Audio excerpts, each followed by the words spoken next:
What's up oonies and oppers? Today's video is going to be about trends in K-pop I don't like / think should stop. Keep in mind most of these will be about company perpetuated trends as opposed to fan perpetuated trends. Meaning I will be talking about things K-pop companies do that I think should stop. Anyways, let's get on with the video. 1. Giving a member hair extensions right after an era is over. This mainly applies to girl groups. But it pisses me off so much when a member cuts their hair short for an era and then right after promotions are done their stylists give them extensions. An example of this is Yeri from Red Velvet. She had short hair for the Peekaboo and Bad Boy era. Then as soon as promotions ended they put her extensions back in. This makes me so fucking mad, especially in Yeri's case because Yeri was so excited to cut her hair and apparently after promotions were done her stylists told her she didn't look good with short hair so she would go back to her long hair. Other examples of this are Joy from Red Velvet and Momo from Twice.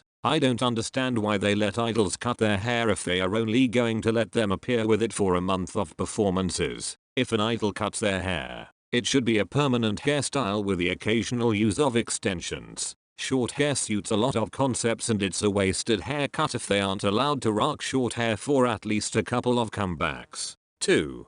Dragging out a group's most popular era. I think we can all agree with this one. At entertainment companies, nobody wants a part 2 of a group's biggest hit. We want something different. If I wanted to listen to the remixed version of that song I would have looked it up on YouTube. An example we all know of is Momoland. Boom Boom is the song that got them popular. But instead of coming out with something different they released a song basically identical to Boom Boom down to the line distributions. I understand wanting to maintain a similar vibe and sound to the one that got a group popular, but be original. Fans don't want a replica of a group's biggest hit. Companies need to learn that a group's fan base won't grow if you keep releasing the same song over and over again. 3. Assigning members who weren't trained as rappers to rap. This one still doesn't make sense to me and I've been a K-pop fan for a decent amount of time now. Companies will train their idols strictly in vocal performance and then last minute go, oh shit,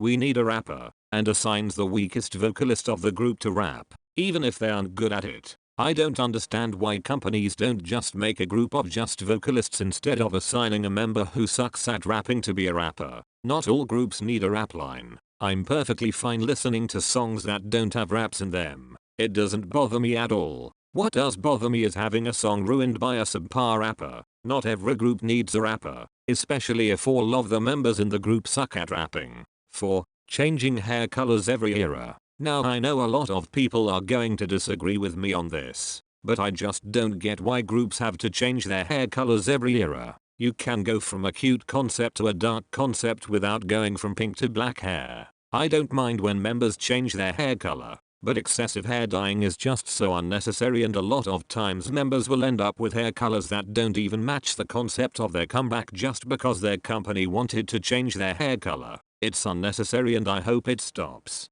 5. Training idols and stamina over vocal quality. I don't know if I've mentioned this before, but I am a classically trained vocalist. And something I have noticed about a lot of entertainment companies is that idols will go in with an average voice, and AB with an average voice with slightly better stamina. This bugs me because a lot of companies aren't actually focused on improving an idol's vocals. They're just focused on making sure they can sing while dancing. Because of this type of training, there are plenty of idols whose voices are severely underdeveloped. There are grown women and men who have the vocals of someone half their age because they were never actually developing their voice. They were just improving their stamina. The idols with both good vocal quality and stamina oftentimes took voice lessons long before becoming an idol, meaning that unless you take it upon yourself to train in vocal quality, you will never reach your true potential training under a company. The only company that actually focuses on both vocal quality and stamina is SM, and I hope more companies start to follow them in that.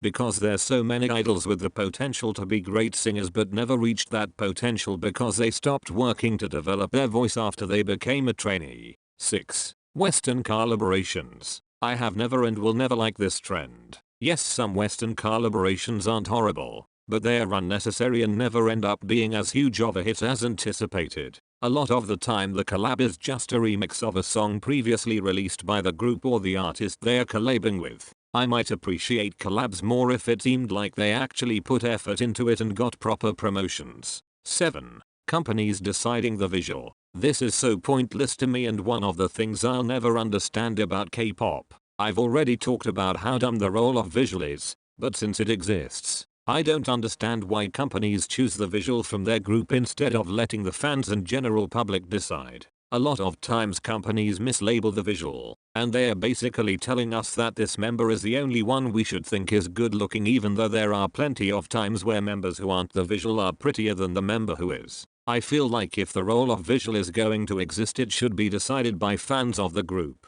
8. Putting a member in a group only for their visuals. I've talked about this before and I understand why companies do it, but I still don't get it. Looks will literally get you anywhere in K-pop and it's honestly really shallow and sad, as there are so many talented trainees who end up giving up on their dreams because they overlooked for people prettier than them. I understand the appeal of having a member that is good looking in a group, but if the member isn't talented, their looks will not save them. Looks will get you far, but at the end of the day there are plenty of beautiful people in K-pop and companies should stop relying on visuals to get popular, especially if the visual has no talent. Hey, so that's all for this video. I hope you guys enjoyed. Let me know if you'd like more videos like this in the future.